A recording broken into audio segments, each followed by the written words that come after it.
माता सती को खोने के बाद महादेव टूट चुके थे। वो संसार को छोड़ बस अपनी समाधि में लीन रहने लगे। एक और महादेव संसार को छोड़ वैरागी बन चुके थे, तो वहीं दूसरी ओर असुरों का अत्याचार बढ़ने लगा था।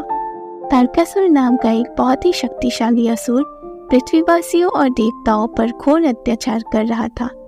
उसे ब्रह्मदेव का यह वरदान प्राप्त था कि उसे कोई नहीं मार सकता सिवाय शिव शक्ति के पुत्र के।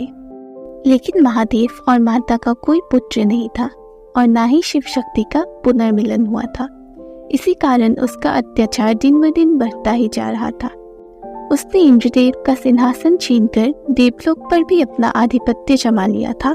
तारकासुर के अत्याचार से परेशान होकर नारायण, ब्रह्मदेव और सारे देवता माँ आदिशक्ति का आह्वान करते हैं। मैं जल्दी गिरिराज हिमावन के घर पार्वती के रूप में जन्म लूंगी और महादेव और मेरा पुनर्मिलन होगा। गिरिराज हिमावन और उनकी पत्नी मैना माँ आदिशक्ति के बहुत बड़े भक्त थे और वो कई वर्षों से उन्हें पुत्री के रूप में पाने के लिए तपस्या कर रहे थे। या देवी सर्वभूतेषु शक्तिरूपेण संस्थिता नमस्तस्यै नमस्तस्यै नमस्तस्यै नमो नमः। माँ आदिशक्ति उनसे खुश होकर उनकी इच्छा को पूरी करती है और पार्वती के रूप में जन्म लेती है। माँ पार्वती का पहला नाम गिरिराज हिमावन यानी कि शैल की पुत्री होने के कारण शैलपुत्री पड़ा। माँ पार्वती के जन्म से सभी बहुत खुश हुए और महादेव पार्वती के पुनः मिलन का इंतजार करने लगे। माँ पार्वती बचपन से ही शिव भक्ति में लीन रहती थी। माँ पार्वती जब बड़ी हुई तो उन्होंने अपने माता पिता से अनुमति लेकर महादेव को अपने पति के रूप में पाने के लिए तपस्या करने अपने भवन से दूर वन में चली गई। माँ पार्वती एक घने वन में तपस्या करने लगी, जहाँ बहुत से जंगली जानवर और भयानक भूत प्रेत रहते थे। माँ पार्वती को भूत प्रेत बार बार डराते रहते और परेशान करते, उनकी तपस्या भंग करने की कोशिश करते।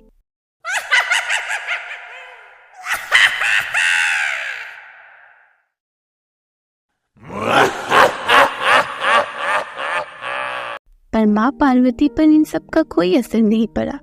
माँ के इस तपस्वी रूप को माँ ब्रह्मचारिणी के नाम से जाना जाता है।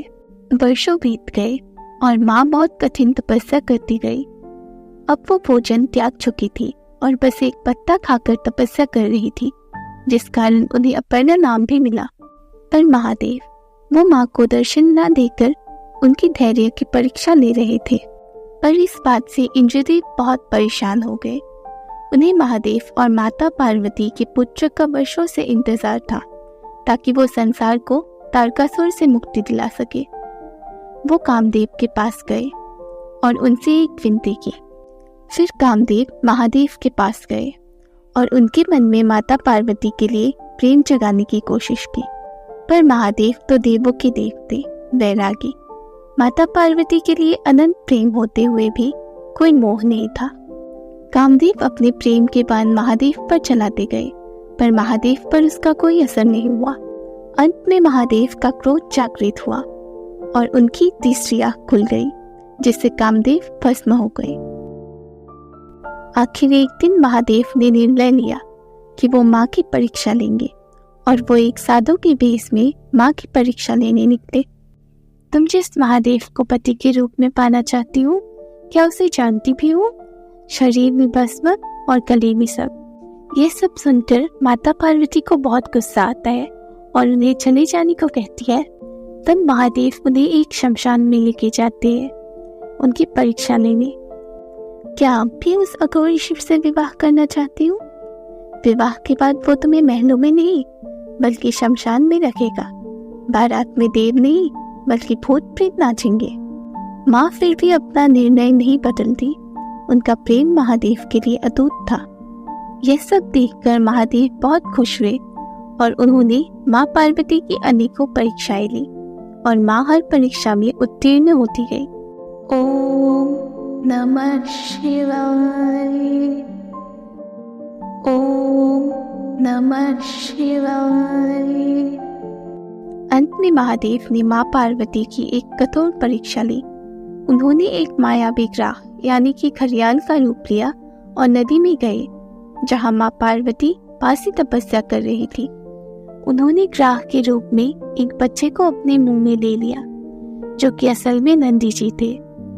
जब माँ पार्वती ने देखा कि ग्राह ने एक बच्चे को पकड़ लिया, तो माँ दौड़कर नदी के पास पहुंची और ग्राह से विनती की कि बच्चे को छोड़ दे। आप इस शिशु को छोड़ दीजिए, बदले में मेरे प्राण ले लीजिए, पर मुझे तुम्हारे प्राण नहीं, तुम्हारी तपोवन चाहिए, ताकि इतने वर्षों की तुम्हारी तपस्या का फल मुझे मिल जाए। यह सब सुन माँ बहुत दुखी हुई और अंत में उन्होंने निर्णय लिया, आज मेरी तपोवन से ज्यादा महत्वपूर्ण इस बच्चे के प्राण हैं। मैंने वर्षों से महादेव के लिए तप किया और आगे फिर मैं तप कर लूंगी। माँ बस अपना तपोवन ग्राह को देने ही वाली थी कि महादेव और नंदी जी अपने असली रूप में प्रकट हो गए। वो माँ पार्वती के प्रेम, तप, त्याग और भक्ति से बहुत प्रसन्न हुए और माता से विवाह का निर्णय लिया। शिव शक्ति के मिलन से पूरा संसार बहुत खुश हुए और सबने उनकी धूमधाम से विवाह कराई। शिव जी के बारात में न सिर्फ देवी देवता, यक्ष, गंधर्व, बल्कि भूत, प्रेत, पिशाच, पशु पक्षी सब सम्मिलित हुए। पशुपतिनाथ देवों के देव महादेव की बारात पूरे ब्रह्मांड में सबसे बड़ी और अनोखी बारात हुई। कुछ समय बाद उनके पुत्र कार्तिकेय का जन्म हुआ, जो कि देवताओं के सेनापति बने और सबसे बड़े योद्धा हुए। उन्होंने तारकासुर का अंत करके संसार को उनकी पीड़ा से मुक्त किया। कार्तिकेय जी की माता होने के कारण माँ पार्वती को स्कंद माता के नाम से भी जाना जाता है। कमेंट्स में हर एक महादेव प्रेमी हर हर महादेव जरूर लिखे।